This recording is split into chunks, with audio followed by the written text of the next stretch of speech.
दोस्तों नमस्कार। आप देख रहे हैं सत्य हुंकार में आपके साथ सत्यपाल। एक कहावत है कि एक गधा किसी गांव से जब गुजरता था तो गांव के लोग उस गधे के सामने नतमस्तक हो जाया करते थे।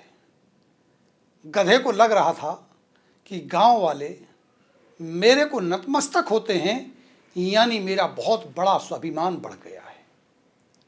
एक दिन जब वो गधा उस गांव से गुजरा और गांव वालों ने उसके सामने किसी तरह की कोई प्रतिक्रिया नहीं की, नतमस्तक नहीं हुए, तो बड़ा बेचैन हुआ, परेशान हुआ और अपने मालिक से पूछा कि मालिक, मैं जब जब इस गांव से निकलता था लोग मेरे सामने नतमस्तक हो जाया करते थे, आज ऐसा क्या हुआ कि लोग मेरी तरफ देख भी नहीं रहे हैं।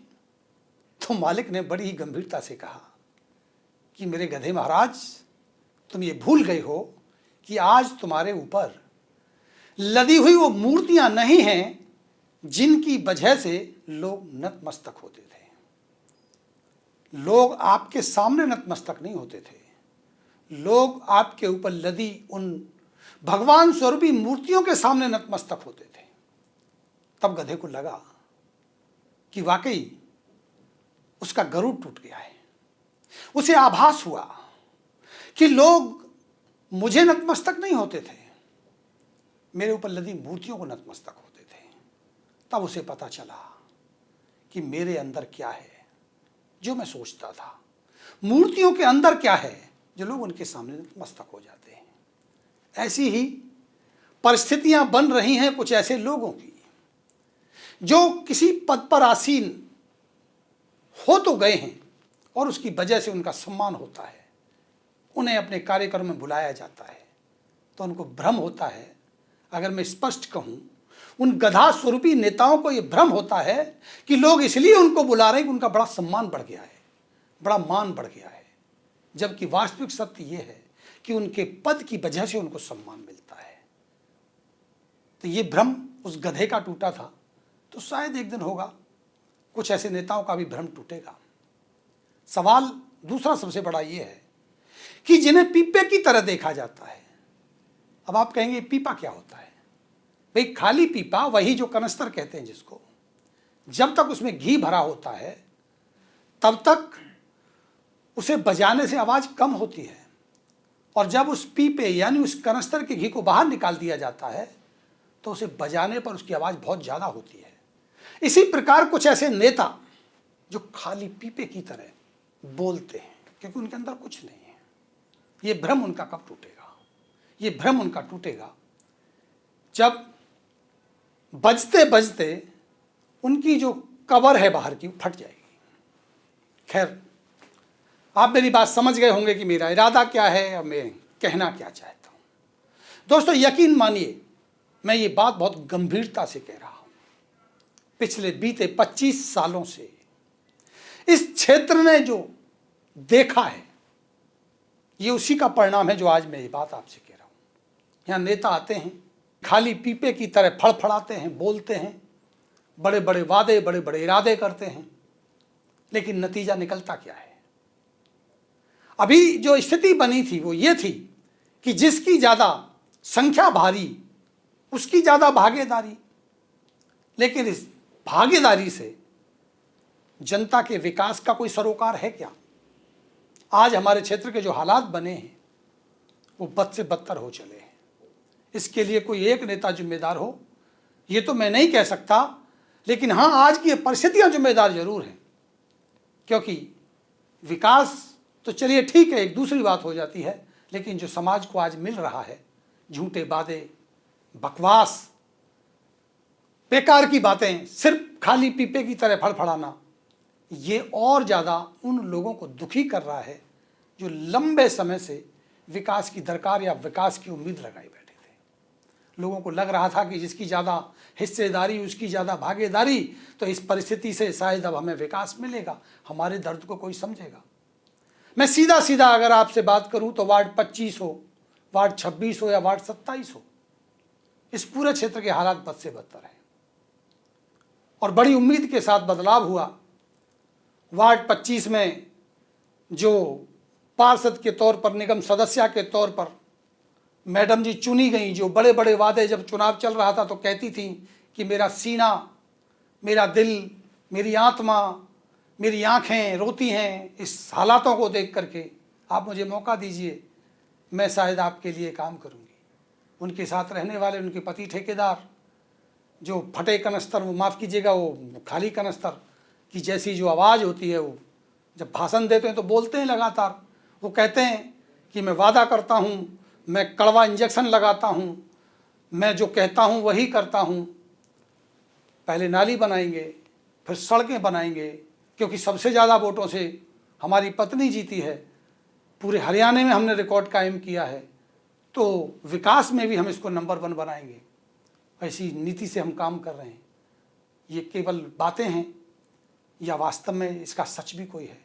तो यकीन मानिए, मैं बड़ी गंभीरता से ये कह सकता हूँ कि ये सिर्फ बातें हैं, ये सिर्फ उस खाली पीपे की तरह निकाली गई आवाज़ है।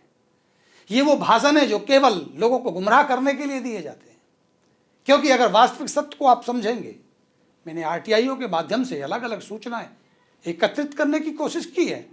मैंने जानने की कोशिश की है कि बीते 9 महीने में आपके निगम सदस्य ने आपके क्षेत्र के लिए क्या मांग की है, क्या बात रखी है, क्या धन या काम करने की तैयारी की है, धन जुटाने की कोशिश की है, तो आप पाएंगे और हैरान हो जाएंगे जान करके कि बीते पिछले 9 महीने में एक भी ऐसी फाइल, एक भी ऐसी मांग जो आपके लिए उठाई गई हो और उसको मंजूरी मिली हो, नहीं मिलेगी। कोई भी ऐसा काम जो पूरा हो गया नहीं मिलेगा। कोई भी ऐसा काम जो जनहित में चल रहा हो नहीं मिलेगा। मिलेगा तो आपको बातें मिलेंगी। तो ये सबसे बड़े सवाल है। और सबसे बड़ा सवाल यह कि अगर 9 महीने बीत जाने के बाद स्थिति ये है, तो आप सोचिए आने वाले अगले 4 साल जो बचे हैं उसमें क्या मिलेगा। कहा ना किसी ने कि पूत के पैर तो पालने में दिख जाते हैं। पहले 100 दिन ऐसे होते हैं किसी भी सरकार, किसी भी सत्ता के लिए कि वो रूपरेखा रणनीति बनती है और पहले ही 100 दिन पूरे 5 साल की रूपरेखा को दर्शा देते हैं। आज हम सिर्फ यही सुनते हैं कि ये काम मेरे नहीं है, ये काम मेरे बस का नहीं है, या ये मैं कर नहीं सकता, या मैं कोई इंजीनियर नहीं हूँ। इस तरह के भाषण देखने को मिलते हैं। लेकिन हाँ, सफलता अगर कहीं मिली है तो मिली है अवैध वसूली में, गलत कामों को बढ़ावा देने में। जैसा कि आपने सुना होगा, हमने पहले वीडियो दिखाया था, वार्ड 25 के निगम सदस्य के ठेकेदार पति ने ये कहा था, बड़ी गंभीरता से कहा था कि किसी भी हाल में मीट की दुकानों को चलने नहीं दिया जाएगा, बंद कर दिया जाएगा। जब स्वच्छता अभियान चल रहा था, आपको याद होगा, और उसके लिए ऑर्डर भी निकले थे। लेकिन आप बताइए ईमानदारी से, एक भी दुकान बताइए, एक भी दुकान जो मीट, मांस, मछली की दुकान हो, जो गंध फैलाती है, जो लोगों का जीना दुभर कर देती है, उसको बंद कराने का काम हुआ क्या? एक भी बताइए। क्यों नहीं हुआ? हुआ है, लेकिन अवैध धन वसूली का काम हुआ है। क्या ये नहीं हो रहा है कि आपके आसपास की हर गली, हर नाली सीवर से ओवरफ्लो हो रही है? क्या ये नहीं हो रहा है कि आपके यहाँ जो पहले 300 रुपये टैंक करके लगते थे, आज 500 और 700 रुपये लग रहे हैं खाली होने के? क्या ये नहीं हो रहा है कि ठेकेदार मनमानी, अगर कोई काम पुराने टेंडर पे कर भी रहा है तो मनमानी कर रहा है? क्या आपने नहीं देखा सरस्वती कॉलोनी में लोगों के घर डूब रहे थे और आपके जो ठेकेदार पति हैं वो धमकी दे रहे थे, उंगली दिखा रहे थे? उंगली दिखा करके जनता से बात करना, आप समझ सकते हैं, ये वही स्थिति को दिखाता है जो गधा स्थिति को दिखाता है। वो सोचता है कि शायद मुझे धार्मिक अनुष्ठानों में या किसी कार्यक्रमों में इसलिए बुला लिया है कि मैं बहुत ज़्यादा ताकतवर हो गया हूँ, मैं बहुत ज़्यादा लोगों के लिए सम्मान का पात्र बन गया हूँ। जनता के द्वारा चुना गया व्यक्ति निश्चित रूप से जनता के लिए सर्वोपरि होता है। लेकिन सवाल सबसे बड़ा ये है कि जनता को अगर वो नहीं दोगे जो जनता चाहती है, तो जनता आपको वो देगी जो आप नहीं चाहते। याद रखना, कितने नेता आए हैं और कितने चले गए हैं। और अगर पूर्वांचल के नाम पर आप ठेकेदारी करना चाहते हो तो सुनो मेरी बात ध्यान से, और याद रखना मेरी ये बात। इस फरीदाबाद का नगर निगम जब बना, पार्षद की तो आप बात छोड़ दो, तो सबसे पहला मेयर पूर्वांचली बना था। क्या उसके बाद कभी दोबारा पूर्वांचलियों को मौका मिला? जब बदरपुर में राजनीति शुरू हो रही थी और पूर्वांचलियों का आगमन हो रहा था, या मैं कहूं कि प्रवासियों का आगमन हो रहा था, चाहे वो गढ़वाल के थे, हिमाचल के थे, चाहे वो पूर्वांचल के थे, चाहे वो किसी और प्रदेश से थे, बाहरी लोगों का दबदबा बढ़ रहा था। तो दिनेश सारस्वत को पार्षद बनाया गया था ताकि ये कहा जा सके कि जिसकी ज़्यादा भागीदारी उसकी ज़्यादा हिस्सेदारी। नतीजा क्या निकला? नरसिंह शाह का नाम भी आपने सुना था, विधायक बनने की तैयारी हो रही थी। आज नरसिंह शाह हमको नजर नहीं आते। इसके बाद और बहुत सारे कई ऐसे लोग जिन्होंने जातिगत क्षेत्रवाद की राजनीति को करके अपने पायदान को स्थापित तो किया, लेकिन वो लंबे समय तक नहीं टिक पाए, क्योंकि टिकने के लिए आपका व्यवहार चाहिए, टिकने के लिए आपके कर्म चाहिए, टिकने के लिए आपकी कार्यशैली चाहिए। लोगों को गुमराह करके जातिवाद क्षेत्रवाद की राजनीति करके आप सत्ता को हासिल तो कर सकते हो, लेकिन टिके नहीं रह सकते। टिकने के लिए आपको अपना व्यवहार चाहिए। आपको खाली कनस्तर की तरह बजने की आवश्यकता नहीं है। आपको भरे हुए घी के कनस्तर की तरह रहना पड़ेगा। आपको गधे की तरह नहीं सोचना है, उसके मालिक की तरह सोचना पड़ेगा, कि वो जाने इस बात को कि उसका मान, उसका सम्मान उसकी वजह से नहीं, उस पर लदी उन मूर्तियों की वजह से हो रहा है। तो आपका सम्मान, आपका मान आपके कर्मों के आधार पर होगा, तब आपको ख्याति और प्रगति मिलेगी। अन्यथा तो जैसे लोग आए ऐसे ही चले जाओगे। ये जनता है जनाब, सब जानती है। बातें बहुत सारी हैं, बहुत सारी बातें मुझे करनी भी हैं। मैं इंतजार कर रहा हूं कुछ समय बीते और आपके क्रियाकलापों को समझने की कोशिश करें। ये जनता भी देखे, ये हम भी देखें। हम तो आपकी और जनता के बीच का आईना है। हम तो आपकी बात जनता तक और जनता की बात आप तक, यानी सरकार तक। अब इसको आप ये मत सोचिए कि सरकार आप हो गए। आपकी औकात आप जानते हैं अच्छी तरह, आप सरकार नहीं हो सकते, ठीक है?